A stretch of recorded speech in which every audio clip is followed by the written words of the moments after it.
Hi guys, ನಮ್ಮ ಒಂದು case ಟ್ಯೂಟೋರಿಯಲ್ಗೆ ಎಲ್ಲರಿಗೂ ಸ್ವಾಗತ. ಇವತ್ತಿನ ಒಂದು ವಿಡಿಯೋ ಏನಪ್ಪ ಅಂತಂದರೆ GKಗೆ ಸಂಬಂಧಿಸಿದಂಥ ಹೇಳಿಕೆ ಆಧಾರಿತ ಪ್ರಶ್ನೆಗಳಿರ್ತವೆ ನೋಡ್ರಿ. ಭಾಳ ಇಂಪಾರ್ಟೆಂಟ್ ಆದಂಥ ಒಂದು ಪ್ರಶ್ನೆಗಳನ್ನು ನಾವು ನೋಡ್ಬೋದು. ಓಕೆ, ಇವು ಹೇಳಿಕೆ ರೂಪದಲ್ಲಿ ಈಗ ಕೇಳ್ತಾರೆ, ಇದೇ ಟ್ರೆಂಡಿಂಗ್ ಆಗಿದೆ ಅಂತಲೇ ಹೇಳ್ತೀವಿ. ಆದರೆ ಬನ್ನಿ ಸ್ನೇಹಿತರೆ, ನೋಡಿ ಮೊದಲನೇ ಒಂದು ಪ್ರಶ್ನೆ ಇದೆ ನೋಡಿ. ಭಾರತದ ಒಂದು ನದಿಗಳ ಕುರಿತಿದೆ, ನದಿಗಳ ಬಗ್ಗೆ ನಾವು ತಿಳಿದುಕೊಂಡಿರ್ಬೇಕಾದ್ರೆ ಮೊದಲನೇ ಒಂದು ಹೇಳಿಕೆ ನೋಡಿ, ನರ್ಮದಾ ನದಿ ಪಶ್ಚಿಮಕ್ಕೆ ಹರಿದು ಅರಬ್ಬಿ ಸಮುದ್ರವನ್ನು ಸೇರುತ್ತೆ ಅಂತ ಕೊಟ್ಟಿದ್ದಾರೆ. ಇದು ಸರಿಯಾದ ಉತ್ತರ ಇದೆ ನೋಡಿ. ಅದೇ ರೀತಿ ಎರಡನೇ ಹೇಳಿಕೆ, ಗೋದಾವರಿಯು ಪರ್ಯಾಯ ದ್ವೀಪದ ಭಾರತದ ಅತಿ ಉದ್ದವಾದ ನದಿಯಾಗಿದೆ ಅಂತ ಕೊಟ್ಟಿದ್ದಾರೆ. ಗೋದಾವರಿಯು ಪರ್ಯಾಯ ದ್ವೀಪ ಭಾರತದ ಅತಿ ಉದ್ದವಾದ ನದಿಯಾಗಿದೆ ಅಂತ ಕೊಟ್ಟಿದ್ದಾರೆ. ಇದು ಕೂಡ ಸರಿಯಾಗಿದೆ ನೋಡಿ. ಇದಕ್ಕೆ ಸರಿಯಾದ ಉತ್ತರ ಏನಪ್ಪ ಅಂತಂದರೆ 1 ಮತ್ತು 2 ಹೇಳಿಕೆಗಳು ಸರಿಯಾಗಿವೆ. ಆಪ್ಷನ್ ಸಿ ಸರಿಯಾದ ಉತ್ತರ ಆಗಿದೆ ನೋಡಿ. 1 ಮತ್ತು 2 ಹೇಳಿಕೆಗಳು ಏನಪ್ಪ ಅಂತಂದರೆ ಸರಿಯಾದ ಉತ್ತರ ಆಗಿದೆ ಅಂತಲೇ ಹೇಳ್ಬೋದು. ಗೋದಾವರಿ ನದಿ ಆಗಿರ್ಬೋದು, ತಪತಿ ನದಿ ಆಗಿರ್ಬೋದು, ಇವು ಏನಪ್ಪ ಅಂತಂದರೆ ಇವು ಬಿರುಕು ಕಣಿವೆಯಲ್ಲಿ ಹರಿದು ಏನಪ್ಪ ಅಂತಂದರೆ ಅರಬ್ಬಿ ಸಮುದ್ರವನ್ನು ಸೇರ್ತವೆ ಇವು. ಅದೇ ರೀತಿಯಾಗಿ ಗೋದಾವರಿ ನದಿಯನ್ನು ದಕ್ಷಿಣ ಭಾರತದ ಗಂಗಾ ಎಂದು ಕರೀತಾರೆ. ಇದು ಕೂಡ ಭಾರತದ ಅತಿ ಉದ್ದವಾದ ನದಿಯಾಗಿದೆ ಅಂತಲೇ ಹೇಳ್ತೀವಿ. ದಕ್ಷಿಣ ಭಾರತದ ಅತಿ ಉದ್ದವಾದ ನದಿ ಯಾವುದಪ್ಪ ಅಂತಂದರೆ ಗೋದಾವರಿ ನದಿ ಆಗಿರ್ತದೆ ನೋಡ್ರಿ. ಉತ್ತರ ಭಾರತ ಬಂದರೆ ಟೋಟಲ್ ಆಗಿ ಭಾರತದ ಒಂದು ದೊಡ್ಡವಾದ ನದಿ ಯಾವುದಪ್ಪ ಅಂತಂದರೆ ಉದ್ದವಾದ ನದಿ ಗಂಗಾ ನದಿ ಆಗಿದೆ. ಓಕೆ, ಇದು 2525 ಕಿಲೋಮೀಟ್ರನ್ನು ಹರಿಯುತ್ತದೆ ಅಂತ ಹೇಳ್ಬೋದು. ಇದು ಪೂರ್ವಕ್ಕೆ ಹರಿಯುವ ನದಿಯಾಗಿದೆ ನೋಡಿ. ಮುಂದಿನ ಒಂದು ಹೇಳಿಕೆಯ ಪ್ರಶ್ನೆಗೆ ಹೋಗೋಣ. ಭಾರತ ರಾಷ್ಟ್ರಪತಿಯ ಕುರಿತು ಪ್ರಶ್ನೆ ಕೇಳಿದ್ದಾರೆ. ಮೊದಲನೇ ಒಂದು ಹೇಳಿಕೆ, ರಾಷ್ಟ್ರಪತಿ ಆಗಲು ಅಭ್ಯರ್ಥಿಗೆ ಕನಿಷ್ಠ 35 ವಯಸ್ಸು ಆಗಿರಬೇಕಂತ ಕೊಟ್ಟಿದ್ದಾರೆ. ಎರಡನೇ ಹೇಳಿಕೆ, ಸಂವಿಧಾನದ 61ನೇ ವಿಧಿಯು ರಾಷ್ಟ್ರಪತಿಯವರ ಮಹಾಭಿಯೋಗ ಪ್ರಕ್ರಿಯೆ ಬಗ್ಗೆ ತಿಳಿಸುತ್ತದೆ ಅಂತ ಕೊಟ್ಟಿದ್ದಾರೆ ನೋಡ್ರಿ. ಇದು 2 ಹೇಳಿಕೆಗಳು ಸರಿಯಾಗಿ ನೋಡಿ. ರಾಷ್ಟ್ರಪತಿ ಆಗ್ಬೇಕಂದ್ರೆ 35 ವಯಸ್ಸಾಗಿರಬೇಕು. ಸಂವಿಧಾನದ 61ನೇ ವಿಧಿ ಏನು ಹೇಳ್ತಪ್ಪ ಅಂತಂದ್ರೆ ರಾಷ್ಟ್ರಪತಿಯ ಒಂದು ಮಹಾಭಿಯೋಗದ ಮೂಲಕ ತೆಗೆದುಹಾಕಬಹುದು ಎಂಬುದನ್ನು ಮಾಹಿತಿಯನ್ನು ನೀಡುತ್ತದೆ. 2 ಹೇಳಿಕೆಗಳು ಸರಿಯಾಗಿವೆ. ಇದರದ್ದು ಸರಿಯಾದ ಉತ್ತರ ಯಾವುದಪ್ಪ ಅಂತಂದರೆ 1 ಮತ್ತು 2 ಹೇಳಿಕೆಗಳು ಸರಿಯಾಗಿವೆ. ಆಪ್ಷನ್ ಸಿ ಸರಿಯಾದ ಉತ್ತರ ಆಗಿದೆ ನೋಡಿ. ಓಕೆ, ಭಾರತ ರಾಷ್ಟ್ರಪತಿ ಆಗಿರ್ಬೋದು, ಉಪರಾಷ್ಟ್ರಪತಿ, ರಾಜ್ಯಪಾಲರು ಇವ್ರಿಗೇನಪ್ಪ ಅಂತಂದರೆ ಕನಿಷ್ಠ 35 ವರ್ಷ ವಯಸ್ಸಾಗಿರ್ಬೇಕಂತ ನೋಡ್ರಿ. ಇವ್ರು ಏನಾದರೂ ಉಪರಾಷ್ಟ್ರಪತಿ ಮತ್ತು ರಾಷ್ಟ್ರಪತಿ ಸಂವಿಧಾನ ಏನನ್ನು ಉಲ್ಲಂಘನೆ ಮಾಡಿದ್ರಪ್ಪ ಅಂತಂದರೆ ಸಂವಿಧಾನದ 61ನೇ ವಿಧಿ ಅಡಿಯಲ್ಲಿ ಸಂಸತ್ತಿನ ಉಭಯ ಸದನಗಳ ಮೂಲಕ ಇವರನ್ನು ಮಹಾಭಿಯೋಗದ ನಿರ್ಣಯದ ಮಂಡಿಸಿಗೆಯಿಂದ ವಜಾಗೊಳಿಸಬಹುದಾಗಿದೆ. 61ನೇ ವಿಧಿ ಏನು ಹೇಳ್ತಪ್ಪ ಅಂತಂದರೆ ಮಹಾಭಿಯೋಗಕ್ಕೆ ಸಂಬಂಧಿಸಿದ ನೋಡಿ, ರಾಷ್ಟ್ರಪತಿ ಉಪರಾಷ್ಟ್ರಪತಿ ಅವರನ್ನು ತೆಗೆದುಹಾಕಬಹುದಾಗಿದೆ ನೋಡಿ. ನೆಕ್ಸ್ಟ್ ಹೋಗೋಣ. ವಿಜಯನಗರ ಸಾಮ್ರಾಜ್ಯದ ಕುರಿತಾದಂತಹ ಪ್ರಮುಖ ಹೇಳಿಕೆ ಪ್ರಶ್ನೆಗಳು. ಒಂದರ ಒಂದು ಹೇಳಿಕೆ, ಶ್ರೇಷ್ಠ ದೊರೆ ಕೃಷ್ಣದೇವರಾಯ ಸಾಳ ವಂಶಕ್ಕೆ ಸೇರಿದವನಂತ ಕೊಟ್ಟಿದ್ದಾರೆ. ಎರಡನೇ ಒಂದು ಹೇಳಿಕೆ, ಕೃಷ್ಣದೇವರಾಯನು ತೆಲುಗು ಭಾಷೆಯಲ್ಲಿ ಅಮುಕ್ತ ಮೌಲ್ಯ ಎಂಬ ಒಂದು ಕೃತಿಯನ್ನು ರಚಿಸಿದಾರಂತ ಕೊಟ್ಟಿದ್ದಾರೆ. ಇದಕ್ಕೆ ಒಂದು ಉತ್ತರ ನೋಡೋದಾದರೆ 1 ಮಾತ್ರ ಸರಿಯಾಗಿದೆ ನೋಡಿ ಸ್ನೇಹಿತರೆ. ಯಾಕಪ್ಪ ಅಂತಂದರೆ ಶ್ರೇಷ್ಠ ದೊರೆ ಆಗಿರುವಂಥ 2ನೇದು ಮಾತ್ರ ಸರಿಯಾಗಿದೆ. ಓಕೆ, ಕೇವಲ ಬಿ ಮಾತ್ರ ಸರಿಯಾಗಿದೆ ಅಂತಲೇ ಹೇಳ್ಬೋದು. ಯಾಕಂದರೆ ಕೃಷ್ಣದೇವರಾಯ ಏನಪ್ಪ ಅಂತಂದರೆ ತುಳು ವಂಶಕ್ಕೆ ಸಂಬಂಧಿಸಿದ್ದಾನೆ. ತುಳು ವಂಶಕ್ಕೆ ಸಂಬಂಧಿಸಿರ್ತಾನೆ ನೋಡ್ರಿ ಕೃಷ್ಣದೇವರಾಯ. ಈತನನ್ನು ಸಾಳ ವಂಶದವನು ಅಂತ ಕೊಟ್ಟಿದ್ದಾರೆ, ಅದಕ್ಕಾಗಿ ಇದು ತಪ್ಪಾಗಿದೆ. ಇಲ್ಲಿ ಅಮುಕ್ತ ಮೌಲ್ಯ ಕೃತಿಯನ್ನು ರಚನೆ ಮಾಡಿದಂಥ ವ್ಯಕ್ತಿ ಯಾರಪ್ಪ ಅಂತಂದರೆ ಕೃಷ್ಣದೇವರಾಯ ಆಗಿರ್ತಾನೆ. ಇದು ತೆಲುಗು ಭಾಷೆಯಲ್ಲಿ ಇದೆ ನೋಡಿ. ಕೇವಲ 2 ಹೇಳಿಕೆ ಮಾತ್ರ ಸರಿಯಾಗಿದೆ ಅಂತಲೇ ಹೇಳ್ಬೋದು. ತುಳು ವಂಶಕ್ಕೆ ಸೇರೋದಿಲ್ಲ. ಈತ ಏನಪ್ಪ ಅಂತಂದರೆ ತುಳು ವಂಶಕ್ಕೆ ಸೇರುತ್ತಾರೆ. ಓಕೆ, ಇಲ್ಲಿ ಸಾಳುವ ಅಂತ ಕೊಟ್ಟಿದ್ದಾರೆ ನೋಡ್ರಿ. ಓಕೆ, ಅದೇ ರೀತಿಯಾಗಿ ತೆಲುಗಿನಲ್ಲಿ ಅಮುಕ್ತ ಮೌಲ್ಯ ಮತ್ತು ಸಂಸ್ಕೃತದಲ್ಲಿ ಜಾಂಬವತಿ ಕಲ್ಯಾಣ ಎಂಬ ಒಂದು ಪ್ರಮುಖ ಕೃತಿಗಳನ್ನು ರಚನೆ ಮಾಡ್ತಾನೆ. ಯಾರಪ್ಪ ಅಂತಂದರೆ ಕೃಷ್ಣದೇವರಾಯ. ಜಾಂಬವತಿ ಕಲ್ಯಾಣ ಅಂತ ರಚನೆ ಮಾಡಿದಂಥ ವ್ಯಕ್ತಿ ಯಾರಪ್ಪ ಅಂತಂದರೆ ಕೃಷ್ಣದೇವರಾಯ ಆಗಿರ್ತಾನೆ ನೋಡ್ರಿ. ನೆಕ್ಸ್ಟ್ ಹೋಗೋಣ. ವಿಜ್ಞಾನದ ಕುರಿತು ಇದೆ ನೋಡಿ. ಓ ನೆಗೆಟಿವ್ ರಕ್ತದ ಗುಂಪಿನವರನ್ನು ವಿಶ್ವ ರಕ್ತದಾನಿ ಎಂದು ಕರೆಯಲಾಗುತ್ತದೆ ಅಂತ ಕೊಟ್ಟಿದ್ದಾರೆ. ಇದು ಸರಿಯಾಗಿದೆ ನೋಡಿ. ಓ ನೆಗೆಟಿವ್ಗೆ ಏನಪ್ಪ ಅಂತಂದರೆ ರಕ್ತದಾನಿ ಅಂತ ಕರೀತಾರೆ. ಹೇಳಿಕೆ 2ನೇದು ಕೊಟ್ಟಿದ್ದಾರೆ ನೋಡ್ರಿ. ಕೆಂಪು ರಕ್ತ ಕಣಗಳು ಮಾನವನ ದೇಹದ ಅಸ್ಥಿ ಮಜ್ಜೆಯಲ್ಲಿ ಉತ್ಪತ್ತಿ ಆಗುತ್ತವೆ. ಇದು ಕೂಡ ಸರಿಯಾಗಿದೆ ನೋಡಿ. ಅಸ್ಥಿ ಮಜ್ಜೆಯಲ್ಲಿ ಏನಪ್ಪ ಅಂತಂದರೆ ಕೆಂಪು ರಕ್ತ ಉತ್ಪತ್ತಿ ಆಗ್ತದೆ ಅಂತಲೇ ಹೇಳ್ತೀವಿ. ರಕ್ತ ಎಲ್ಲಿ ಉತ್ಪತ್ತಿ ಆಗ್ತದೆ ಅಂದರೆ ಅಸ್ಥಿ ಮಜ್ಜೆಯಲ್ಲಿ ಉತ್ಪತ್ತಿ ಆಗ್ತದೆ. ಬೋನ್ ಮ್ಯಾರೋ ಅಂತ ಕರಿತೇವೆ. ಅದಕ್ಕೆ 1 ಮತ್ತು 2 ಹೇಳಿಕೆ ಸರಿಯಾಗಿದೆ ನೋಡಿ. 1 ಮತ್ತು 2 ಹೇಳಿಕೆ ಸರಿಯಾಗಿದೆ. ಓ ನೆಗೆಟಿವ್ ಏನಪ್ಪ ಅಂತಂದರೆ ರಕ್ತದಾನಿ ಅಂತ ಕೊಡ್ತಾರೆ. ಸಾರ್ವತ್ರಿಕ ದಾನಿ ಏನಪ್ಪ ಅಂತಂದರೆ ಓ ನೆಗೆಟಿವ್ ಆಗಿದೆ ನೋಡಿ, ದಾನಿ ಅಂತ ಕರಿತೇವೆ. ಅದೇ ರೀತಿಯಾಗಿ ಮೂಳೆಯ ಒಂದು ಒಳಗಿರುವಂಥ ಮೃದುವಾದ ಅಂಗಾಂಶವಾದಂಥ ಅಸ್ಥಿಮಜ್ಜೆಯಲ್ಲಿ ರಕ್ತ ಉತ್ಪತ್ತಿ ಆಗುತ್ತದೆ ಅಂತಲೇ ಹೇಳ್ತೀವಿ. ಇದು ಕೂಡ ಸರಿಯಾಗಿದೆ. ಅದಕ್ಕಾಗಿ 1 ಮತ್ತು 2 ಹೇಳಿಕೆಗಳು ಸರಿಯಾಗಿವೆ. ನೆಕ್ಸ್ಟ್ ಹೋಗೋಣ. ಭಾರತೀಯ ರಿಸರ್ವ್ ಬ್ಯಾಂಕ್ ಆಫ್ ಕುರಿತಾದ ಹೇಳಿಕೆಗಳ ಬಗ್ಗೆ ಕೇಳಿದ್ದಾರೆ. ಮೊದಲನೇ ಹೇಳಿಕೆ ನೋಡ್ರಿ, RBI ಅನ್ನು 1949 ಜನವರಿ 4ರಂದು ರಾಷ್ಟ್ರೀಕರಣ ಮಾಡಲಾಯಿತು ಅಂತ ಕೊಟ್ಟಿದ್ದಾರೆ. ಇದು ಸರಿಯಾಗಿದೆ ನೋಡಿ. ಅದೇ ರೀತಿ ಎರಡನೇ ಹೇಳಿಕೆ, RBI ಗವರ್ನರ್ ಅವರ ಸಹಿಯೊಂದಿಗೆ ₹1 ಮುಖಬೆಲೆಯ ನೋಟನ್ನು RBI ಮುದ್ರಿಸಿದಂತ ಕೊಟ್ಟಿದ್ದಾರೆ. ಕೇವಲ 1 ಸರಿದೆ, 2 ಸರಿದೆ, 1 ಮತ್ತು 2 ಸರಿದೆ, ಯಾವುದು 2 ತಪ್ಪಿದೆ ಅಂತ ಕೊಟ್ಟಿದ್ದಾರೆ. ಇದಕ್ಕೆ ಸರಿಯಾದ ಉತ್ತರ ಕೇವಲ 1 ಹೇಳಿಕೆ ಮಾತ್ರ ಸರಿಯಾಗಿದೆ ಅಂತ ಹೇಳ್ಬೋದು ನಾವು. ಯಾಕಪ್ಪ ಅಂತಂದರೆ RBI ಗವರ್ನರ್ ಸಹಿಯೊಂದಿಗೆ ₹1 ಮುಖಬೆಲೆ ನೋಟನ್ನು RBI ಮುದ್ರಿಸುವುದಿಲ್ಲ. ಓಕೆ, RBI ₹1 ನೋಟನ್ನು ಬಿಟ್ಟು ಬೇರೆ ಎಲ್ಲ ಒಂದು ನೋಟನ್ನು ಮುದ್ರಣ ಮಾಡ್ತದೆ. ಹೇಳಿಕೆ 1 ಯಾಕೆ ಸರಿಯಪ್ಪ ಅಂತಂದರೆ RBI ಸ್ಥಾಪನೆಯಾಗಿದ್ದು 1935ರಾಗ ಸ್ಥಾಪನೆ ಆಗಿರ್ತದೆ. ಇದನ್ನು ರಾಷ್ಟ್ರೀಕರಣ ಮಾಡಿದ್ದು 1949ರಲ್ಲಿ ರಾಷ್ಟ್ರೀಕರಣ ಮಾಡ್ತಾರೆ. ಹೇಳಿಕೆ 2 ತಪ್ಪು ಯಾಕಪ್ಪ ಅಂತಂದರೆ ₹1 ನೋಟನ್ನು ಭಾರತ ಸರ್ಕಾರದ ಹಣಕಾಸು ಸಚಿವಾಲಯ ಮುದ್ರಣ ಮಾಡ್ತದೆ ನೋಡ್ರಿ. ಅದರ ಮೇಲೆ ಏನಪ್ಪ ಅಂತಂದರೆ ಕೇಂದ್ರ ಹಣಕಾಸು ಕಾರ್ಯದರ್ಶಿಗಳ ಒಂದು ಸಹಿಯನ್ನು ಇರ್ತದೆ. ₹1 ನೋಟಿನ ಮೇಲೆ ಯಾರು ಸಹಿ ಇರ್ತದಂತ ಪ್ರಶ್ನೆ ಕೇಳಿದ್ದರು. ಇದಕ್ಕೆ ಸರಿಯಾದ ಉತ್ತರ ಯಾವುದಾಗಿತ್ತು ಅಂದರೆ ಕೇಂದ್ರ ಹಣಕಾಸು ಕಾರ್ಯದರ್ಶಿ. ಓಕೆ, ಹಣಕಾಸು ಕಾರ್ಯದರ್ಶಿ ಅವರ ಒಂದು ಸಹಿ ಇರ್ತದೆ. ಹಣಕಾಸು ಕಾರ್ಯದರ್ಶಿ ಅವರ ಒಂದು ಸಹಿಯನ್ನು ನಾವು ನೋಡ್ಬೋದು. ಇದು ಹಣಕಾಸು ಸಚಿವಾಲಯ ಆ ನೋಟನ್ನು ಮುದ್ರಣ ಮಾಡುತ್ತದೆ, ₹1 ನೋಟನ್ನು. ಓಕೆ, ಗೊತ್ತಿರಬೇಕಾಗಿ ನೋಡಿಸ್ತಿದ್ರೆ ಭೂಗೋಳಶಾಸ್ತ್ರದ ಒಂದು ಪ್ರಶ್ನೆ ಆಗಿದೆ ನೋಡಿ, ಬಂತು ನೋಡ್ರಿ. ಮತ್ತೆ ಭೂಮಿ ವಾತಾವರಣದ ಬಗ್ಗೆ ಕುರಿತಾದ ಪ್ರಶ್ನೆ ಇದೆ ನೋಡಿ. ಹೇಳಿಕೆಗಳು 1ನೇ ಹೇಳಿಕೆ, ಭೂಮಿಯನ್ನು ರಕ್ಷಿಸುವ ಓಝೋನ್ ಪದರವು ಟ್ರೋಪೋಸ್ಫಿಯರ್ನಲ್ಲಿದೆ ಅಂತ ಕೊಟ್ಟಿದ್ದಾರೆ. 2ನೇ ಹೇಳಿಕೆ, ಎಲ್ಲ ಹವಾಮಾನದ ಬದಲಾವಣೆಗಳು ಸ್ಟ್ಯಾಟೋಸ್ಫಿಯರ್ನಲ್ಲಿ ನಡೆಯುತ್ತದೆ ಅಂತ ಕೊಟ್ಟಿದ್ದಾರೆ ನೋಡ್ರಿ. 1 ಸರಿಯಿದೆ, 2 ಸರಿಯಿದೆ, 1 2 ಸರಿಯಿದೆ, 2 ತಪ್ಪಾಗಿವೆ ಅಂತ ಕೊಟ್ಟರೆ ಇಲ್ಲಿ. ಇದಕ್ಕೆ ಸರಿಯಾದ ಉತ್ತರ 2 ತಪ್ಪಾಗಿವೆ ಅಂತಲೇ ಹೇಳ್ಬೋದು. ಯಾಕಂದರೆ ಭೂಮಿಯ ರಕ್ಷಿಸುವ ಓಝೋನ್ ಪದರ ಎಲ್ಲಿರ್ತದೆ, ಟ್ರೋಪೋಸ್ಫಿಯರ್ದಲ್ಲಿ ಇರಲ್ಲ, ಬದಲಾಗಿ ಅದು ಸ್ಟ್ಯಾಟೋಸ್ಫಿಯರ್ನಲ್ಲಿ ಇರ್ತದೆ. ಅದೇ ರೀತಿಯಾಗಿ ಎಲ್ಲ ಹವಾಮಾನಗಳು ಬದಲಾವಣೆ ಎಲ್ಲಿ ಕಂಡು ಬರ್ತದೆ ಅಂದರೆ ಸ್ಟ್ಯಾಟೋಸ್ಫಿಯರ್ನಲ್ಲಿ ಅಲ್ಲ, ಟ್ರೋಪೋಸ್ಫಿಯರ್ನಲ್ಲಿ ನಾವು ನೋಡ್ಬೋದು. ಟ್ರೋಪೋಸ್ಫಿಯರ್ನಲ್ಲಿ ಇದು ಉಲ್ಟಾ ಆಗಿದೆ. ಓಕೆ, ಸ್ಟ್ಯಾಟೋಸ್ಫಿಯರ್ ಮೇಲುಗಡೆ ಬರಬೇಕು, ಕೆಳಗಡೆ ಟ್ರೋಪೋಸ್ಫಿಯರ್ ಬರಬೇಕು. ಹವಾಮಾನ ಎಲ್ಲಿ ಕಂಡು ಬರ್ತದೆ ಅಂದರೆ ಟ್ರೋಪೋಸ್ಫಿಯರ್ನಲ್ಲಿ ಕಂಡು ಬರ್ತದೆ. ಓಝೋನ್ ಪದರ ಎಲ್ಲಿ ಕಂಡು ಬರ್ತದೆ ಅಂದರೆ ಸ್ಟ್ಯಾಟೋಸ್ಫಿಯರ್ನಲ್ಲಿ ಕಂಡು ಬರ್ತದೆ. ಅದಕ್ಕಾಗಿ 2 ಹೇಳಿಕೆ ತಪ್ಪಾಗಿವೆ ಅಂತಲೇ ಹೇಳ್ತೀವಿ. ಆಪ್ಷನ್ಸ್ ಡಿ ಸರಿಯಾದ ಉತ್ತರ. ಓಕೆ, ಇಲ್ಲಿ ಕೂಡ ಇದೇ ಮಾಹಿತಿ ಇದೆ ನೋಡಿ. ಮಳೆ, ಗಾಳಿ, ಮೋಡ, ಮಿಂಚು ಎಲ್ಲಿ ಕಂಡು ಬರ್ತದೆ ಅಂದರೆ ಟ್ರೋಪೋಸ್ಫಿಯರ್ನಲ್ಲಿ ಕಂಡು ಬರ್ತದೆ. ಓಝೋನ್ ಪದರ ಎಲ್ಲಿ ಕಂಡು ಬರ್ತದೆ ಅಂದರೆ ಸ್ಟ್ಯಾಟೋಸ್ಫಿಯರ್ನಲ್ಲಿ ಕಂಡು ಬರ್ತದೆ. ಇವು ಭೂಮಿಯ ಏನಪ್ಪ ಅಂತಂದರೆ ವಾತಾವರಣದ ಒಂದು ಪ್ರಮುಖ ಪದರಗಳಾಗಿರ್ತವೆ. ವಾತಾವರಣದ ಪದರಗಳ ಬಗ್ಗೆ ಸಂಬಂಧಿಸಿದಂಥ ಮಾಹಿತಿ ನೋಡಿಕೊಳ್ಬೇಕಾಗ್ತದೆ ನೋಡ್ರಿ. ನೆಕ್ಸ್ಟ್ ಹೋಗೋಣ. ಮೂಲಭೂತ ಹಕ್ಕುಗಳ ಬಗ್ಗೆ ಒಂದು ಹೇಳಿಕೆ ಕೊಟ್ಟಿದ್ದಾರೆ. ಮೊದಲನೇ ಹೇಳಿಕೆ, ಆಸ್ತಿ ಹಕ್ಕು ಪ್ರಸ್ತುತ ಸಂವಿಧಾನದಲ್ಲಿ ಒಂದು ಮೂಲಭೂತ ಹಕ್ಕಾಗಿದೆ ಅಂತ ಕೊಟ್ಟಿದ್ದಾರೆ. 2ನೇ ಹೇಳಿಕೆ, 21A ವಿಧಿಯು 6 ರಿಂದ 14 ವರ್ಷದ ಮಕ್ಕಳಿಗೆ ಉಚಿತ ಮತ್ತು ಕಡ್ಡಾಯ ಶಿಕ್ಷಣವನ್ನು ಹಕ್ಕನ್ನು ಒದಗಿಸುತ್ತದೆ ಅಂತ ಕೊಟ್ಟಿದ್ದಾರೆ. ಇದಕ್ಕೆ ಸರಿಯಾದ ಉತ್ತರ ಆಪ್ಷನ್ಸ್ ಯಾವುದಪ್ಪ ಅಂತಂದರೆ ಬಿ ನೋಡಿ. ಆಪ್ಷನ್ಸ್ 2 ಮಾತ್ರ ಸರಿಯಾಗಿದೆ. ಕೇವಲ ಹೇಳಿಕೆ 2 ಮಾತ್ರ ಸರಿಯಾಗಿದೆ, 1ನೇ ಹೇಳಿಕೆ ತಪ್ಪಾಗಿದೆ. ಯಾಕಪ್ಪ ಅಂತಂದರೆ ಆಸ್ತಿ ಹಕ್ಕು ಒಂದು ಮೂಲಭೂತ ಹಕ್ಕಲ್ಲ, ಇದೊಂದು ಕಾನೂನು ಹಕ್ಕಾಗಿದೆ ನೋಡಿ. ಸಂವಿಧಾನದ 44ನೇ ತಿದ್ದುಪಡಿ ಮಾಡಿಗೆಸಿಂದ ಇದನ್ನು ಕಾನೂನು ಹಕ್ಕನ್ನಾಗಿ ಮಾಡಲಾಗ್ತದೆ. ಅದಕ್ಕಾಗಿ ಹೇಳಿಕೆ 2 ಮಾತ್ರ ಸರಿಯಾಗಿದೆ ನೋಡಿ. ಓಕೆ, 44ನೇ ತಿದ್ದುಪಡಿ ಮಾಡೋ ಮೂಲಕ ಆಸ್ತಿ ಹಕ್ಕನ್ನು ಏನು ಮಾಡ್ತೀವಿ, ಮೂಲಭೂತ ಪಾರ್ಟಿಯಿಂದ ತೆಗೆದುಗೆಸಿಂದ 300A ವಿಧಿಯಡಿಯಲ್ಲಿ ಕಾನೂನುಬದ್ಧ ಹಕ್ಕಾಗಿ ಮಾಡಲಾಗ್ತದೆ.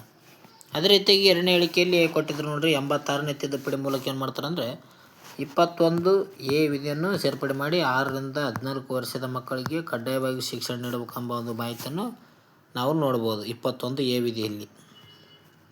ನೆಕ್ಸ್ಟ್ ಹೋಗೋಣ. ಭಾರತದ ಸ್ವಾತಂತ್ರ್ಯ ಸಂಗ್ರಾಮದ ಕುರಿತಾದ ಪ್ರಶ್ನೆಗಳಿದ್ದಾವೆ ನೋಡ್ರಿ. ಮೊದಲನೇ ಹೇಳಿಕೆ, ಭಾರತ ಬಿಟ್ಟು ತೊಲಗಿ ಚಳವಳಿ 1942ರಲ್ಲಿ ಆರಂಭವಾಯಿತು ಅಂತ ಕೊಟ್ಟಿದ್ದಾರೆ. 2ನೇ ಹೇಳಿಕೆ, ಇದೇ ಚಳವಳಿ ಸಮಯದಲ್ಲಿ ಗಾಂಧೀಜಿಯವರು ಮಾಡು ಇಲ್ಲವೇ ಮಡಿ ಎಂಬ ಒಂದು ಕರೆಯನ್ನು ನೀಡಿದ್ದಾರೆ ಅಂತ ಕೊಟ್ಟಿದ್ದಾರೆ. ಡೂ ಆರ್ ಡೈ ಎಂಬ ಒಂದು ಹೇಳಿಕೆಯನ್ನು ನೀಡಿದಂಥ ಚಳವಳಿ ಕೂಡ ಇದೆ ಅಂತ ಕೊಟ್ಟಿದ್ದಾರೆ. ಇದಕ್ಕೆ ಉತ್ತರ ನೋಡೋದಾದರೆ 1 ಮತ್ತು 2 ಸರಿಯಾಗಿ ನೋಡಿ ಸ್ನೇಹಿತರೆ. ಆಪ್ಷನ್ ಸಿ ಸರಿಯಾದ ಉತ್ತರ ಇದೆ. ಹೇಳಿಕೆ 1 ಮತ್ತು 2 ಸರಿಯಾದ ಹೇಳಿಕೆ. ಯಾಕಪ್ಪ ಅಂತಂದರೆ ಭಾರತ ಬಿಟ್ಟು ತೆಲುಗು ಎಂಬ ಒಂದು ಚಳುವಳಿ ನಡೆದದ್ದು ಯಾವಾಗಪ್ಪ ಅಂತಂದರೆ 1942ರಲ್ಲಿ ನಡೀತದೆ. ಆ ಒಂದು ಸಮಯದಲ್ಲಿ ಗಾಂಧೀಜಿಯವರು ಏನು ಹೇಳ್ತಾರಪ್ಪ ಅಂತಂದರೆ ಮಾಡು ಇಲ್ಲವ ಮಡಿ ಅಥವಾ ಡೂ ಆರ್ ಡೈ ಎಂಬ ಒಂದು ಮಾತನ್ನು ಹೇಳೋರು ಯಾರಪ್ಪ ಅಂತಂದರೆ ಗಾಂಧೀಜಿ ಆಗಿರ್ತಾರೆ ನೋಡ್ರಿ. ಅದಕ್ಕೆ ಆಗಿ 2 ಹೇಳಿಕೆಗಳು ಸರಿಯಾಗಿವೆ ಅಂತಲೇ ಹೇಳ್ತೀವಿ ನೋಡ್ರಿ. 1942 ಆಗಸ್ಟ್ 8ನೇ ತಾರೀಕು ಕ್ರಿಪ್ಸ್ ಆಯೋಗ ಭಾರತ ದೇಶಕ್ಕೆ ಬಂದಿರ್ತದೆ. ಇದರ ಒಂದು ವೈಫಲ್ಯದ ನಂತರ ಬಾಂಬೆ ಗೋವಾಲಿ ಟ್ಯಾಂಕ್ ಮೈದಾನದಲ್ಲಿ ಕ್ವಿಟ್ ಇಂಡಿಯಾ ಚಳವಳಿ ಕರೆ ನೀಡ್ತಾರೆ. ಗಾಂಧೀಜಿ ಆ ಸಮಯದಲ್ಲಿ ಮಾಡಿಲ್ಲ ಮಡಿ ಎಂಬ ಒಂದು ಐತಿಹಾಸಿಕ ಸಂದೇಶ ನೀಡ್ತಾರೆ ಅಂತಲೇ ಹೇಳ್ತೀವಿ. ನೆಕ್ಸ್ಟ್ ಹೋಗೋಣ. ವಿಟಮಿನ್ಸ್ ಬಗ್ಗೆ ಕೊಟ್ಟಿದ್ದಾರೆ ನೋಡಿರಿ ಸ್ನೇಹಿತರೆ. ವಿಟಮಿನ್ಸ್ ಬಗ್ಗೆ ಈಗ ಆಲ್ರೆಡಿ ನಾನು ವಿಡಿಯೋ ಹಾಕಿದೆ ನೋಡ್ರಿ, ಅದನ್ನು ನೋಡಿಕೊಡ್ರಿ. ಅದರಿಂದ ನಿಮಗೆ ವಿಟಮಿನ್ ಬಗ್ಗೆ ಮಾಹಿತಿಯನ್ನು ನೀವು ತಿಳಿದುಕೊಳ್ಳಬಹುದು. ಮೊದಲನೇ ಹೇಳಿಕೆ ಕೊಟ್ಟಿದ್ದಾರೆ ವಿಟಮಿನ್ ಸಿ ಒಂದು ಕೊಬ್ಬಿನಲ್ಲಿ ಕರಗುವ ಜೀವಸತ್ವವಾಗಿ ಅಂತ ಕೊಟ್ಟಿದ್ದಾರೆ. ಎರಡನೇ ಹೇಳಿಕೆ ಕೊಟ್ಟಿದ್ದಾರೆ ಸೂರ್ಯನ ಬೆಳಕು ಚರ್ಮದ ಮೇಲೆ ಬಿದ್ದಾಗ ವಿಟಮಿನ್ ಡಿ ದೇಹದಲ್ಲಿ ಉತ್ಪತ್ತಿ ಆಗುತ್ತದೆ ಅಂತ ಕೊಟ್ಟಿದ್ದಾರೆ. ಇದಕ್ಕೆ ಉತ್ತರ ನೋಡೋದಾದರೆ ಆಪ್ಷನ್ಸ್ ಬಿ ನೋಡಿ, ಕೇವಲ 2 ಹೇಳಿಕೆ ಸರಿಯಾಗಿದೆ ಅನ್ಬೋದು ನೋಡ್ಬೋದು. ಯಾಕಪ್ಪ ಅಂತಂದರೆ ವಿಟಮಿನ್ ಸಿ ಏನಪ್ಪ ಅಂತಂದರೆ ಕೊಬ್ಬಿನಲ್ಲಿ ಕರಗೋದಿಲ್ಲ, ಬದಲಾಗಿ ನೀರಿನಲ್ಲಿ ಕರಗುವಂಥ ಒಂದು ವಿಟಮಿನ್ ಆಗಿದೆ. ನೀರಿನಲ್ಲಿ ಕರಗುವಂಥ ಒಂದು ವಿಟಮಿನ್ ಯಾವುದಪ್ಪ ಅಂತಂದರೆ ವಿಟಮಿನ್ ಬಿ ಮತ್ತು ಸಿ ಆಗಿರ್ತದೆ. ADEK ಏನಪ್ಪ ಅಂತಂದರೆ ಕೊಬ್ಬಿನಲ್ಲಿ ಕರಿತಾವೆ. ADEK ಏನಪ್ಪ ಅಂತಂದರೆ ಕೊಬ್ಬಿನಲ್ಲಿ ಕರಗುವಂಥ ವಿಟಮಿನ್ಗಳಾಗಿರ್ತವೆ ನೋಡ್ರಿ. ಅದೇ ರೀತಿಯಾಗಿ ಸೂರ್ಯನ ಬೆಳಕಿನಿಂದ ಏನಪ್ಪ ಅಂತಂದರೆ ನಮ್ಮ ಕೊಬ್ಬು ಕರಗಿಸಿಂದ ಅದನ್ನು ವಿಟಮಿನ್ ಡಿ ಆಗಿ ಪರಿವರ್ತನೆ ಮಾಡಲಾಗ್ತದೆ ನೋಡ್ರಿ. ದೇಹದಲ್ಲಿ ವಿಟಮಿನ್ ಡಿ ಯಾವ ರೀತಿ ಉತ್ಪಾದನೆ ಆಗ್ತಂದ್ರೆ ಚರ್ಮದಲ್ಲಿರುವ ಕೊಬ್ಬು ಕರಗಿಸಿಂದ ವಿಟಮಿನ್ ಡಿ ಉತ್ಪತ್ತಿ ಆಗ್ತದೆ. ಇದಕ್ಕೇನು ಬೇಕಂದ್ರೆ ಸೂರ್ಯನ ಬೆಳಕು ಬೇಕಾಗಿರ್ತದೆ ನೋಡ್ರಿ. ಅದಕ್ಕಾಗಿ ವಿಟಮಿನ್ ಇದು ಆಪ್ಷನ್ ಬಿ ಸರಿಯಾದ ಉತ್ತರ ಇದೆ. ಇಲ್ಲಿ ಕೊಟ್ಟಿದ್ದಾರೆ ನೋಡಿ, ವಿಟಮಿನ್ ಸಿ ಮತ್ತು ಬಿ ಕಾಂಪ್ಲೆಕ್ಸ್ ನೀರಿನಲ್ಲಿ ಕರಗುವಂಥ ಜೀವಸತ್ವಗಳಾಗಿವೆ. ADEK ಕೊಬ್ಬಿನಲ್ಲಿ ಕರಗುತ್ತವೆ. ಸೂರ್ಯನ ಒಂದು ಬಿಸಿಲಿನಿಂದ ತ್ವಚೆಯಲ್ಲಿ ಉತ್ಪತ್ತಿ ಆಗುತ್ತೆ ಅಂತ ಹೇಳ್ತೀವಿ ವಿಟಮಿನ್ ಡಿ. ಓಕೆ, ನೆಕ್ಸ್ಟ್ ನೋಡೋಣ. ಕರ್ನಾಟಕದ ಭೌಗೋಳಿಕ ಲಕ್ಷಣದ ಬಗ್ಗೆ ಕುರಿತಾದ ಹೇಳಿಕೆ ಪ್ರಶ್ನೆಗಳಿದ್ದಾವೆ. ಮೊದಲನೇ ಹೇಳಿಕೆ ಕಾವೇರಿ ನದಿಯು ವಿಶ್ವಖ್ಯಾತ ಜೋಗ ಜಲಪಾತವನ್ನು ಸೃಷ್ಟಿಸುತ್ತದೆ ಅಂತ ಕೊಟ್ಟಿದ್ದಾರೆ. ಎರಡನೇದು ಚಿಕ್ಕಮಗಳೂರು ಜಿಲ್ಲೆಯಲ್ಲಿರುವ ಮುಳ್ಳಯ್ಯನಗಿರಿ ಕರ್ನಾಟಕದ ಅತಿ ಎತ್ತರದ ಶಿಖರವಾಗಿದೆ ಅಂತ ಕೊಟ್ಟಿದ್ದಾರೆ. ಇದಕ್ಕೆ ಸರಿಯಾದ ಉತ್ತರ ನೋಡೋದಾದರೆ ಇಲ್ಲಿ 1ನೇ ಹೇಳಿಕೆ ತಪ್ಪಾಗಿದೆ, 2ನೇ ಹೇಳಿಕೆ ಸರಿಯಾಗಿದೆ ನೋಡಿ. ಅದಕ್ಕೆ ಆಪ್ಷನ್ಸ್ ಬಿ ಕೇವಲ 2 ಮಾತ್ರ ಸರಿಯಾಗಿದೆ. ಯಾಕಪ್ಪ ಅಂತಂದರೆ ಈ ಒಂದು ಜೋಗ ಜಲಪಾತ ಶರಾವತಿ ನದಿಯಿಂದ ಸೃಷ್ಟಿಯಾಗಿದೆ.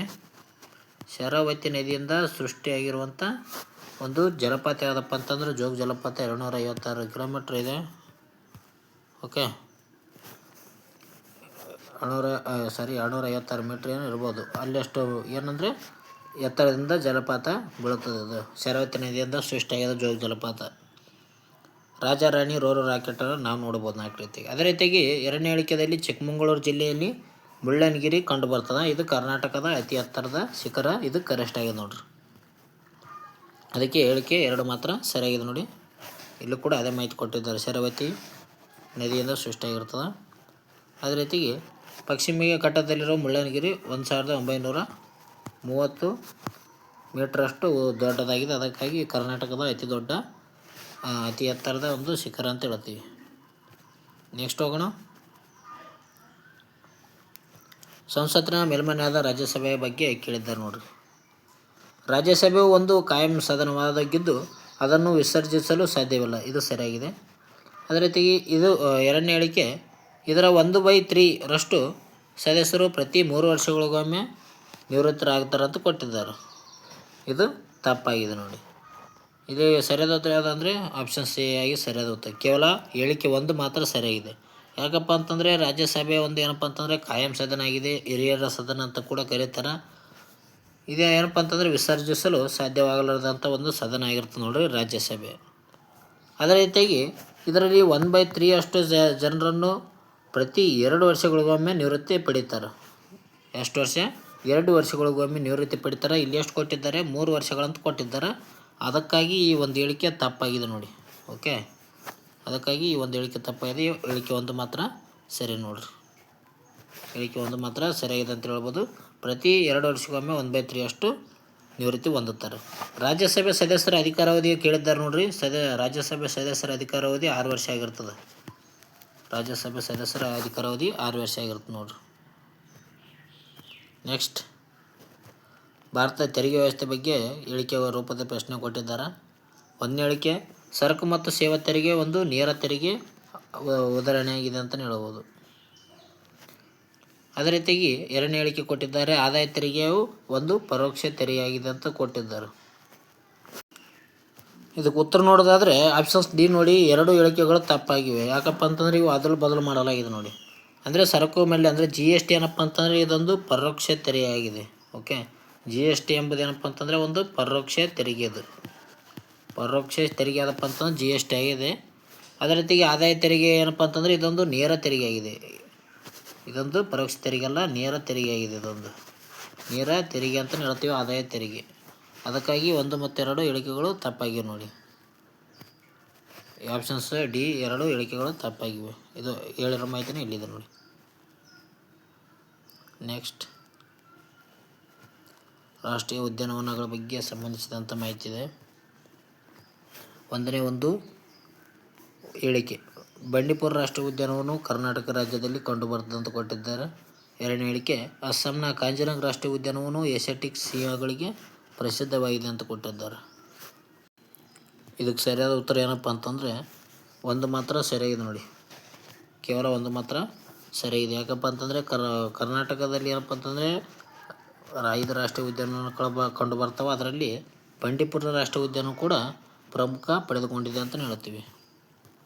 ಅದೇ ರೀತಿಗೆ ಅಸ್ಸಾಂ ಕಾಜಿರಂಗ ರಾಷ್ಟ್ರೀಯ ಉದ್ಯಾನವನದಲ್ಲಿ ಏಷ್ಯಾಟಿಕ್ ಸಿಂಹಗಳಿಗೆ ಪ್ರಸಿದ್ಧಿ ಪಡೆದಿದೆ ಎಂಬುದು ತಪ್ಪಾಗಿದೆ ನೋಡಿ. ಯಾಕಪ್ಪ ಅಂತಂದರೆ ಒಂದು ಕೊಂಬಿನ ಗೇಂಡ ಮೃಗಗಳು ಕಂಡು ಬರ್ತಾವೆ ಅಲ್ಲಿ. ಈ ಒಂದು ಪ್ರಶ್ನೆ ಆಗಿತ್ತು ನೋಡ್ರಿ, ಒಂದು ಕೊಂಬಿನ ಗೇಂಡ ಮೃಗಗಳು ಎಲ್ಲಿ ಒಂದು ರಾಷ್ಟ್ರೀಯ ಉದ್ಯಾನದಲ್ಲಿ ಕಂಡು ಬರ್ತಪ್ಪ ಅಂತಂದ್ರೆ ಆ ಕಾಜಿರಂಗ ರಾಷ್ಟ್ರೀಯ ಉದ್ಯಾನವನದಲ್ಲಿ ಕಂಡು ಬರ್ತಾವೆ. ಇದು ಎಲ್ಲಿದೆ ಅಂದರೆ ಅಸ್ಸಾಂ ರಾಜ್ಯದಲ್ಲಿದೆ. ಅದಕ್ಕಾಗಿ ಕೇವಲ ಒಂದು ಹೇಳಿಕೆ ಮಾತ್ರ ಸರಿಯಾಗಿದೆ ಎಂಬುದು ಉತ್ತರ ಆಗಿರ್ತದೆ ನೋಡ್ರಿ ಇಲ್ಲಿ. ಓಕೆ, ಒಂಟಿ ಕೊಂಬಿನ ಗೇಂಡ ಮೃಗಗಳಿಗೆ ಪ್ರಸಿದ್ಧಿಯನ್ನು ಪಡೆದುಕೊಂಡಿದೆ ನೋಡಿ. ಅದೇ ರೀತಿಯಾಗಿ ಏಷ್ಯಾಟಿಕ್ ಸಿಂಹಗಳ ಎಲ್ಲಿ ಕಂಡು ಬರ್ತಪ್ಪ ಅಂತಂದರೆ ಗುಜರಾತ್ನ ಒಂದು ಗಿರ್ ರಾಷ್ಟ್ರೀಯ ಉದ್ಯಾನವನದಲ್ಲಿ ಕಂಡು ಬರ್ತವೆ. ಏಷ್ಯಾಟಿಕ್ ಸಿಂಹದ ಕೋತಿಗಳು ಗುಜರಾತ್ನ ಗಿರ್ನಲ್ಲಿ ಕಂಡು ಬರ್ತವೆ. ಬೌದ್ಧ ಧರ್ಮದ ಹೇಳಿಕೆ ರೂಪದ ಪ್ರಶ್ನೆ ಇದೆ. ಮೊದಲೇ ಒಂದು ಪ್ರಶ್ನೆ, ಗೌತಮ ಬುದ್ಧನು ತನ್ನ ಮೊದಲ ಒಂದು ಉಪದೇಶವನ್ನು ಸಾರನಾಥದಲ್ಲಿ ನೀಡಿದನಂತ ಕೊಟ್ಟಿದ್ದಾರೆ. ಇದನ್ನು ಧರ್ಮಚಕ್ರ ಪ್ರವರ್ತನ ಅಂತ ಕರೀತಾರೆ ಅಂತ ಕೊಟ್ಟಿದ್ದಾರೆ. ಎರಡನೇ ಹೇಳಿಕೆ, 4ನೇ ಬೌದ್ಧ ಸಮ್ಮೇಳನವು ಕುಶಾಣರ ದೊರೆ ಕಾನಿಷ್ಕನ ಆಳ್ವಿಕೆಯಲ್ಲಿ ನಡೀತೆ ಅಂತ ಕೊಟ್ಟಿದ್ದಾರೆ. ಇದಕ್ಕೆ ಸರಿಯಾದ ಉತ್ತರ ನೋಡೋಣ. ಸರಿಯಾದ ಉತ್ತರ 1 ಮತ್ತು 2 ಹೇಳಿಕೆಗಳು ಸರಿಯಾಗಿ ನೋಡಿ ಸ್ನೇಹಿತರೆ. ಯಾಕಪ್ಪ ಅಂತಂದರೆ ಗೌತಮ ಬುದ್ಧ ತನ್ನ ಒಂದು ಮೊದಲ ಉಪದೇಶ ಎಲ್ಲಿ ನೀಡ್ತಾನಂದರೆ ಸಾರನಾಥನ ಜಿಂಕೆವನದಲ್ಲಿ ನೀಡ್ತಾನೆ. ಇದನ್ನು ಧರ್ಮಚಕ್ರ ಪ್ರವರ್ತನ ಅಂತ ಕರೀತಾರೆ. ಅದೇ ರೀತಿಗೆ 4ನೇ ಒಂದು ಬೌದ್ಧ ಸಮ್ಮೇಳನ ಎಲ್ಲಿ ನಡೆದಪ್ಪ ಅಂತಂದರೆ ಕಾನಿಷ್ಕ ನೀಡ್ತಾನೆ. ಕಾನಿಷ್ಕನ ಕುಂಡಲಿವನದಲ್ಲಿ ನಡೆಸ್ತಾನೆ. ಕಾನಿಷ್ಕ ಏನು ಮಾಡ್ತಾನೆ, ಕುಂಡಲಿವನದಲ್ಲಿ ನಡೆಸ್ತಾನೆ ಅಂತಲೇ ಹೇಳ್ಬೋದು. ವಸುಮಿತ್ರ ಅಶ್ವಘೋಷ ಇದರೊಂದು ಅಧ್ಯಕ್ಷರು ಉಪಾಧ್ಯಕ್ಷರಾಗಿ ಈ ಒಂದು 4ನೇ ಬೌದ್ಧ ಸಮ್ಮೇಳನವನ್ನು ಆಚರಣೆ ಮಾಡ್ತಾರೆ. ಇಲ್ಲಿ ಮಹಾಯಾನ ಹೀನಯಾನ ಎಂಬ 2 ರೀತಿಯಲ್ಲಿ ವಿಭಜನೆ ಹೊಂದುತ್ತವೆ ಅಂತಲೇ ಹೇಳ್ಬೋದು. ಈ ಒಂದು ಬೌದ್ಧ ಧರ್ಮ 2 ರೀತಿ ಭಾಗ ಆಗುವುದು ಎಲ್ಲಪ್ಪ ಅಂತಂದ್ರೆ 4ನೇ ಬೌದ್ಧ ಸಮ್ಮೇಳನದಲ್ಲಿ 2 ರೀತಿಯಾಗಿ ಭಾಗ ಆಗ್ತಾವೆ ಬೌದ್ಧ ಧರ್ಮ. ಓಕೆ, ಬುದ್ಧ ಜ್ಞಾನೋದಯದ ನಂತರ ವಾರಣಾಸಿ ಬಳಿ ಸಾರನಾಥ ಜಿಂಕೆವನದಲ್ಲಿ 5 ಜನ ಶಿಷ್ಯರೊಂದಿಗೆ ಉಪದೇಶ ನೀಡ್ತಾನೆ. ಅದೇ ರೀತಿಯಾಗಿ 4ನೇ ಬೌದ್ಧ ಸಮ್ಮೇಳನ ಕಾನಿಷ್ಕನ ಕಾಶ್ಮೀರದ ಒಂದು ಕುಂಡಲಿವನದಲ್ಲಿ ನಡೆಸ್ತಾನೆ ಅಂತಲೇ ಹೇಳ್ತೀವಿ ನೋಡ್ರಿ. ಇಲ್ಲಿ ಮಹಾಯಾನ ಮತ್ತು ಹೀನಯಾನ ವಿಭಜನೆ ಆಗ್ತದೆ. ನೆಕ್ಸ್ಟ್, ಶಬ್ದದ ಬೆಳಕಿನ ಬಗ್ಗೆ ಕೊಟ್ಟಿದ್ದಾರೆ ಪ್ರಶ್ನೆ. ಮೊದಲನೇ ಹೇಳಿಕೆ, ಗಾಳಿಗಿಂತ ನಿರ್ವಾತದಲ್ಲಿ ಶಬ್ದವು ವೇಗವಾಗಿ ಚಲಿಸ್ತದೆ ಅಂತ ಕೊಟ್ಟಿದ್ದಾರೆ. ಎರಡನೇ ಹೇಳಿಕೆ, ಬೆಳಕು ನಿರ್ವಾತದಲ್ಲಿ ಹೆಚ್ಚು ವೇಗದಲ್ಲಿ ಚಲಿಸ್ತದೆ ಅಂತ ಕೊಟ್ಟಿದ್ದಾರೆ. ಇದಕ್ಕೆ ಸರಿಯಾದ ಉತ್ತರ ನೋಡೋಣ. ಇದಕ್ಕೆ ಸರಿಯಾದ ಉತ್ತರ 2ನೇ ಹೇಳಿಕೆ ಮಾತ್ರ ಸರಿಯಾಗಿದೆ ನೋಡಿ. 1ನೇ ಹೇಳಿಕೆ ತಪ್ಪಾಗಿದೆ. ಕೇವಲ ಬಿ ಮಾತ್ರ ಸರಿಯಾಗಿದೆ ಅಂತಲೇ ಹೇಳ್ಬೋದು. ಯಾಕಪ್ಪ ಅಂತಂದರೆ ಗಾಳಿಗಿಂತ ನಿರ್ವಾತದಲ್ಲಿ ಏನಪ್ಪ ಅಂತಂದರೆ ಶಬ್ದ ವೇಗವಾಗಿ ಹೋಗಲು ಆಗೋದಿಲ್ಲ. ಗಾಳಿಗೆ ಏನಪ್ಪ ಅಂತಂದರೆ ಮಧ್ಯಮ ಬೇಕಾಗಿರ್ತದೆ. ಗಾಳಿಯಲ್ಲಿ ವೇಗವಾಗಿ ಹೋದಂದರೆ ಘನ ವಸ್ತುಗಳಲ್ಲಿ ವೇಗವಾಗಿ ಹೋಗುತ್ತದೆ ಅಂತ ಹೇಳ್ಬೋದು. ಓಕೆ, ಘನ ಒಂದು ವಸ್ತುಗಳಲ್ಲಿ ವೇಗವಾಗಿ ಹೋಗುತ್ತದೆ. ಅದೇ ರೀತಿ ಬೆಳಕು ಏನಪ್ಪ ಅಂತಂದರೆ ನಿರ್ವಾತದಲ್ಲಿ ಅತಿ ಹೆಚ್ಚು ವೇಗದಲ್ಲಿ ಚಲಿಸ್ತದೆ. ಇದು ಸರಿಯಾಗಿದೆ ನೋಡಿ. ಎಷ್ಟಪ್ಪ ಅಂತಂದರೆ 3 ಲಕ್ಷ ಚದರ ಕಿಲೋಮೀಟರ್ ಪರ್ ಸೆಕೆಂಡ್ ಅಷ್ಟು ಸ್ಪೀಡ್ನಲ್ಲಿ ಹೋಗುತ್ತದೆ ಬೆಳಕು. ಭೂಮಿ ಮೇಲೆ ಬೀಳಲು ಟೈಮ್ ಎಷ್ಟು ಅಂತಂದರೆ 8.8 2 ನಿಮಿಷ ಅಂತಲೇ ಹೇಳ್ತೀವಿ. ಅಷ್ಟು ಸಮಯ ಬೇಕು ಸೂರ್ಯನ ಬೆಳಕು ಭೂಮಿ ಮೇಲೆ ಬೀಳಲು. ಓಕೆ, ಕೇವಲ 2 ಹೇಳಿಕೆ ಸರಿಯಾಗಿದೆ ಅಂತಲೇ ಹೇಳ್ತು ನೋಡಿ. ಇಲ್ಲಿ ಕೂಡ ನಾವು ಹೇಳಿರೋ ಮಾಹಿತಿನೇ ಇದೆ. ನೆಕ್ಸ್ಟ್ ಹೋಗೋಣ. ಸೌರವ್ಯೂಹದ ಗ್ರಹಗಳ ಬಗ್ಗೆ ಕೊಟ್ಟಿದ್ದಾರೆ ಪ್ರಶ್ನೆ. ಮೊದಲನೇ ಹೇಳಿಕೆ, ಸೌರವ್ಯೂಹದಲ್ಲಿ ಶುಕ್ರ ಅತಿ ಹೆಚ್ಚು ಉಷ್ಣತೆಯನ್ನು ಹೊಂದಿರುವಂಥ ಗ್ರಹವಾಗಿದೆ. ಎರಡನೇ ಹೇಳಿಕೆ, ಗುರುಗ್ರಹವು ಸೌರವ್ಯೂಹದ ಅತ್ಯಂತ ಹೆಚ್ಚು ಸಾಂದ್ರತೆಯುಳ್ಳ ಗ್ರಹವಾಗಿದೆ ಅಂತ ಕೊಟ್ಟಿದ್ದಾರೆ. ಇದಕ್ಕೆ ಸರಿಯಾದ ಉತ್ತರ ಏನಪ್ಪ ಅಂತಂದರೆ ಕೇವಲ ಒಂದು ಹೇಳಿಕೆ ಮಾತ್ರ ಸರಿಯಾಗಿದೆ, ಎರಡನೇ ತಪ್ಪಾಗಿದೆ ನೋಡಿ. ಕೇವಲ ಒಂದು ಮಾತ್ರ ಹೇಳಿಕೆ ಸರಿಯಾಗಿದೆ ಅಂತ ಹೇಳ್ಬೋದು. ಸೌರವ್ಯೂಹದಲ್ಲಿ ಶುಕ್ರ ಗ್ರಹ ಏನಪ್ಪ ಅಂತಂದರೆ ವೇನಸ್ ಅಂತ ಕರಿತೀವಿ. ಇದಕ್ಕೆ ಇದು ಹೆಚ್ಚು ಏನಪ್ಪ ಅಂತಂದರೆ ಉಷ್ಣತೆ ಹೊಂದಿರುವಂಥ ಗ್ರಹ, ಹೆಚ್ಚು ಬಿಸಿಯಾದಂಥ ಗ್ರಹ ಆಗಿದೆ ನೋಡಿ ಶುಕ್ರ ಗ್ರಹ. ಓಕೆ, ಶುಕ್ರ ಗ್ರಹ ಏನಪ್ಪ ಅಂತಂದರೆ CO2 ವಾತಾವರಣ ಹೊಂದಿರೋದ್ರಿಂದ ಇದು ಅತ್ಯಂತ ಬಿಸಿಯಾದ ಗ್ರಹ ಆಗಿದೆ. ಅದೇ ರೀತಿಗೆ ಎರಡನೇ ಹೇಳಿಕೆ ಯಾಕೆ ತಪ್ಪಪ್ಪ ಅಂತಂದರೆ ಅತಿ ಹೆಚ್ಚು ಸಾಂದ್ರತೆ ಹೊಂದಿರುವಂಥ ಗ್ರಹ ಯಾವುದಪ್ಪ ಅಂತಂದರೆ ಭೂಮಿ ಆಗಿದೆ ನೋಡಿ. ಗುರುಗ್ರಹವು ಗಾತ್ರದಲ್ಲಿ ದೊಡ್ಡದಿದ್ದರೂ ಅನಿಲದಿಂದ ಕೂಡಿದೆ ಅಂತ ಹೇಳ್ತೀವಿ. ಅತಿ ಹೆಚ್ಚು ಸಾಂದ್ರತೆ ಹೊಂದಿರುವಂಥ ಗ್ರಹ ಯಾವುದಪ್ಪ ಅಂತಂದರೆ ಭೂಮಿ ಆಗಿದೆ. ನೆಕ್ಸ್ಟ್, ಪಂಚಾಯತ್ ರಾಜ್ ವ್ಯವಸ್ಥೆ ಬಗ್ಗೆ ಕುರಿತಾದ ಪ್ರಶ್ನೆ ಇದೆ. 73ನೇ ಸಂವಿಧಾನ ತಿದ್ದುಪಡಿ 1992ರಲ್ಲಿ ಪಂಚಾಯತ್ ರಾಜ್ ವ್ಯವಸ್ಥೆಗೆ ಸಂವಿಧಾನಿಕ ಸ್ಥಾನಮಾನ ನೀಡಿತಂತ ಕೊಟ್ಟಿದ್ದಾರೆ. ಇದು ಸರಿಯಾಗಿದೆ. ಎರಡನೇ ಹೇಳಿಕೆ, ಬಲವಂತರಾಯ್ ಮೆಹ್ತಾ ಸಮಿತಿ ಭಾರತದಲ್ಲಿ ದ್ವಿಹಂತದ ಒಂದು ಪಂಚಾಯತ್ ವ್ಯವಸ್ಥೆಗೆ ಶಿಫಾರಸು ಮಾಡಿತ್ತಂತ ಕೊಟ್ಟಿದ್ದಾರೆ. ಇದು ತಪ್ಪಾಗಿದೆ ನೋಡಿ. ಇದಕ್ಕೆ ಸರಿಯಾದ ಉತ್ತರ ಕೇವಲ ಬಿ ಮಾತ್ರ ಸರಿಯಾಗಿದೆ. ಕೇವಲ ಎರಡನೇ ಹೇಳಿಕೆ ಸರಿಯಾಗಿದೆ. ಯಾಕಪ್ಪ ಅಂತಂದರೆ 1992ರಲ್ಲಿ 73ನೇ ತಿದ್ದುಪಡಿ ಪಂಚಾಯತ್ ರಾಜ್ಗೆ ಸಂಬಂಧಿಸಿದೆ. ಇದು ಸರಿಯಾಗಿದೆ. ಬಲವಂತರಾಯ್ ಮೆಹ್ತಾ ಸಮಿತಿ 3 ಹಂತದ ಒಂದು ಪಂಚಾಯತ್ ರಾಜ್ಗೆ ವ್ಯವಸ್ಥೆ ಬಗ್ಗೆ ಶಿಫಾರಸು ಮಾಡ್ತದೆ. ಇಲ್ಲಿ ಎಷ್ಟು ಹಂತದ ಕೊಟ್ಟಿದ್ದಾರೆ ಅಂದರೆ 2 ಹಂತದ ದ್ವಿಹಂತ ಅಂತ ಕೊಟ್ಟಿದ್ದಾರೆ. ಅದಕ್ಕಾಗಿ ಇದು ತಪ್ಪಾಗಿದೆ ನೋಡಿ. ಕೇವಲ ಒಂದು ಮಾತ್ರ ಸರಿಯಾಗಿದೆ ನೋಡಿ. ಬಲವಂತರಾಯ್ ಮೆಹ್ತಾ ಏನಪ್ಪ ಅಂತಂದರೆ ತ್ರಿಸ್ತರ ಅಥವಾ 3 ಗ್ರಾಮ, ತಾಲೂಕು, ಜಿಲ್ಲೆ, ಗ್ರಾಮ ಪಂಚಾಯತ್ ವ್ಯವಸ್ಥೆಗೆ ಶಿಫಾರಸು ಮಾಡ್ತದೆ. ಅಶೋಕ್ ಮೆಹ್ತಾ ಸಮಿತಿ ಏನಪ್ಪ ಅಂತಂದರೆ 2 ಹಂತದ ಒಂದು ಪಂಚಾಯತಿಗೆ ವ್ಯವಸ್ಥೆ ಬಗ್ಗೆ ಮಾಹಿತಿಯನ್ನು ನೀಡಿದ್ದು ಅಂತಲೇ ಹೇಳ್ತೀವಿ. ನೆಕ್ಸ್ಟ್ ಪ್ರಶ್ನೆ, ಸಿಂಧು ಕಣಿವೆಯ ನಾಗರಿಕತೆಯ ಈ ಹಂತದ ಬಗ್ಗೆ ಪ್ರಶ್ನೆ ಕೇಳಿದ್ದಾರೆ. ಮೊದಲ ಒಂದು ಪ್ರಶ್ನೆ, ಗುಜರಾತ್ನ ಲೋಥಲ್ ನಗರವು ಕೃತಕ ಅಡುಗೆಕಟ್ಟೆಯನ್ನು ಹೊಂದಿತ್ತು ಅಂತ ಕೊಟ್ಟಿದ್ದಾರೆ. ಎರಡನೇ ಹೇಳಿಕೆ, ಹರಪ್ಪ ನಾಗರಿಕತೆಯ ಜನರು ಕಬ್ಬಿಣದ ಬಳಕೆ ಮತ್ತು ಯುದ್ಧಶಸ್ತ್ರಗಳನ್ನು ವ್ಯಾಪಕವಾಗಿ ಬಳಸುತ್ತಿದ್ದರು ಅಂತ ಕೊಟ್ಟಿದ್ದಾರೆ.